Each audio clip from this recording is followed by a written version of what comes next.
एक आदमी जमीन में कुछ खोद रहा था। उसने लकड़ी के तख्तों पर जमी मिट्टी हटाई और हिम्मत जुटाकर नीचे झांका। जैसे ही उसने देखा वो सन्न रह गया। उसे अपनी आंखों पर यकीन नहीं हुआ। क्या दिन दहाड़े भूत दिखाई दे रहा था? लाश डरावनी थी, लेकिन गरीबी उससे भी ज्यादा डरावनी। बदबू को सहते हुए उसने जल्दी जल्दी वहां से नोटों की एक गड्डी निकाली और घर ले आया। घर पहुंचकर उसने एक एक नोट को ध्यान से जांचा। हैरानी की बात यह थी कि सारे नोट असली थे। इसके बाद वो बार बार जाकर पैसे निकालता रहा और देखते ही देखते उसके कमरे में नोटों का एक छोटा सा पहाड़ बन गया। तभी नीचे से अचानक कोई आवाज आई। आदमी ने तुरंत एक डंडा उठाया और पूरे घर की तलाशी लेने लगा। जब उसे यकीन हो गया कि उसके पैसे सुरक्षित हैं, तो वो चैन की सांस लेने लगा। लेकिन जैसे ही वो लाइट बंद करके सोने की तैयारी करने लगा, उसे खिड़की के बाहर वही रहस्यमयी छोटा सा साया दिखाई दिया। गुस्से में वो दरवाजा खोलकर पिछवाड़े पहुंचा और लकड़ी के तख्ते उखाड़ दिए। नीचे लाश उसी तरह पड़ी हुई थी। उसने टॉर्च जलाकर ध्यान से देखा। पहले सीने पर हाथ रखकर धड़कन टटोली,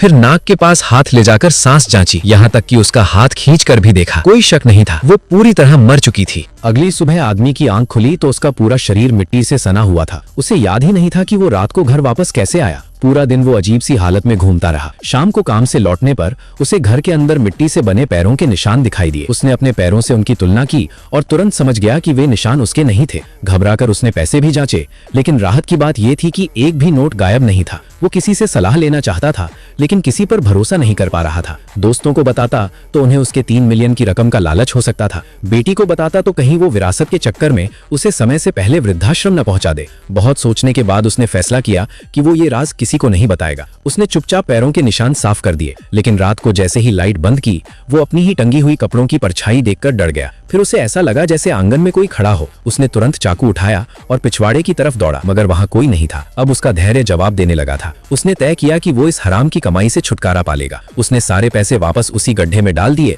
और हथौड़े से लकड़ी के तख्तों को मजबूती से ठोककर बंद कर दिया। लेकिन पैसे छोड़ने के बाद भी उसका मन बेचैन था। कुछ ही दिनों में मजदूर उसके आंगन में नया लॉन लगाने आने वाले थे। जमीन खोदते ही उन्हें लाश और पैसे दोनों मिल जाते। तब चाहे वो कितनी भी सफाई देता, कोई उसकी बात पर यकीन नहीं करता। यही सोचकर उसने एक बार फिर लकड़ी के तख्तों को खोलने का फैसला किया।